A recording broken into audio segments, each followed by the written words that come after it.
दोस्तों, वीडियो शुरू करने से पहले गुजारिश है कि चैनल को लाइक और सब्सक्राइब कर दें। आपका एक लाइक हमें मजीद बेहतरीन अपडेट्स लाने का हौसला देता है।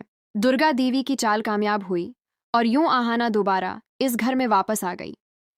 दूसरी तरफ अर्जुन ने पोल्टू को सख्त वार्निंग देकर सबको हैरान कर दिया। दोस्तों, ये वो मोड़ है बड़े घर की छोटी बहू की कहानी का, जहां बुखरे हुए रिश्ते दोबारा जड़ने लगते हैं और अना की बुलंद दीवारें सच्ची मोहब्बत के सामने मिट्टी की दीवार साबित होती हैं। दुर्गा देवी का अर्जुन की झूठी एक्सीडेंट वाली चाल शायद गलत थी, मगर उसने अपना काम कर दिखाया। जब अर्जुन ने आंख खोली और आहाना के सिर पर हाथ रखा तो कमरे के कोने में खड़ी दुर्गा देवी की आंखों में बरसों बाद ममता और नरमी झलक उठी। पहली बार उन्हें महसूस हुआ कि असल गलती उन्हीं की थी। घर की बुनियाद दीवारों पर नहीं बल्कि आहाना के खुलूस और मोहब्बत पर कायम थी, जिसे वो समझ न पाई थीं। लेकिन आहाना की वापसी के बावजूद बहरान पूरी तरह खत्म नहीं हुआ था, क्योंकि अदालत में तलाक का मामला अभी बाकी था। पिशी मुनी, चाचा जी और पुल्टू दिल ही दिल में खुश थे कि अब आहाना हमेशा के लिए इस घर से अलग हो जाएगी और अर्जुन की दूसरी शादी का रास्ता साफ हो जाएगा। उनका असल मकसद आहाना नहीं बल्कि दुर्गा देवी की जायदाद थी, जिसे वो अर्जुन की दूसरी शादी के जरिए मुनी मुनमन के हाथों काबू करना चाहते थे। फिर वो दिन आया जिसने पूरे घर की किस्मत का फैसला करना था। अदालत तनाव से भरी हुई थी। पिशी मुनी और चाचा जी के चेहरों पर मसनूई मुस्कुराहट थी, जबकि पुल्टू तलाक की उम्मीद में बैठा था। दूसरी तरफ दुर्गा देवी, मीता और बाकी बहुएं आहाना के साथ मजबूती से खड़ी थीं। जज ने अर्जुन को कटहरे में बुलाया और पूछा, क्या आप इस रिश्ते को आगे बढ़ाना नहीं चाहते? कमरा एकदम खामोश हो गया। अर्जुन ने एक पल पिशी मुनी की तरफ देखा, जिन्होंने उसे आंख से इना का इशारा किया। फिर उसकी नजर आहाना पर जाकर रखी। वो खामोश थी, मगर उसकी आंखों में सवाल नहीं, सच्चाई की तलब थी। अर्जुन को याद आया कि कैसे वो इसके सीने से लपट कर रोई थी, कैसे उसने अपनी जान की परवाह करते हुए उसकी तलाश की। बस वही लम्हा फैसला कुन साबित हुआ। अर्जुन ने गहरी सांस ली और कहा, हुजूर, मैंने अपनी बीवी पर जो इल्जाम लगाए थे वो मेरे गुरूर और दूसरों के बहकावे का नतीजा थे।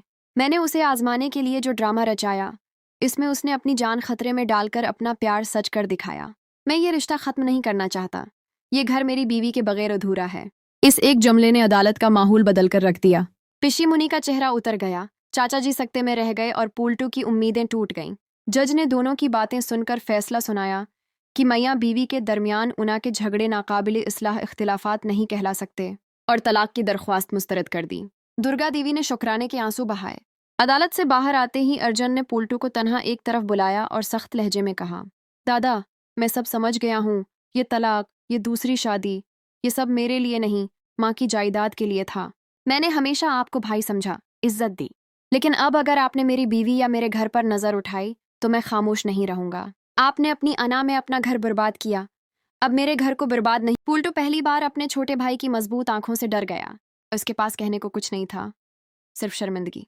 घर में जश्न सा माहौल था। मीता, मजली और छोटी भाभी अपने शोहरों के साथ घर वापस आए। उन्होंने कहा कि ये जीत बहुओं की यकजहती की वजह से मुमकिन हुई है। दुर्गा देवी ने पहली बार बगैर किसी गुरूर के उनकी बातें माने और सबको गले लगा लिया। अब घर में नए सिरे से मोहब्बत और सुकून की बुनियाद रखी जा रही थी। दुर्गा देवी ने घर की बागडोर आहाना को सौंपी, जो पहले कभी सोचा भी नहीं जा सकता था। आहाना ने भी उन्हें सच्ची माँ की तरह कबूल कर लिया।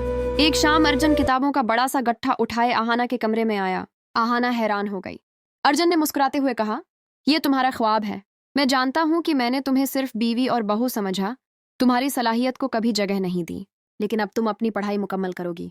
तुम सिर्फ मेरी बीवी नहीं, बल्कि अपनी एक पहचान रखने वाली औरत होगी। आहाना की आंखें भीग गईं। किताबें उसके लिए महज किताबें नहीं थीं, ये उसके ख्वाबों की मंजूरी थी। यूं आहाना और अर्जुन का रिश्ता मजबूत होकर पूरे बड़े घर की बुनियाद बन गया।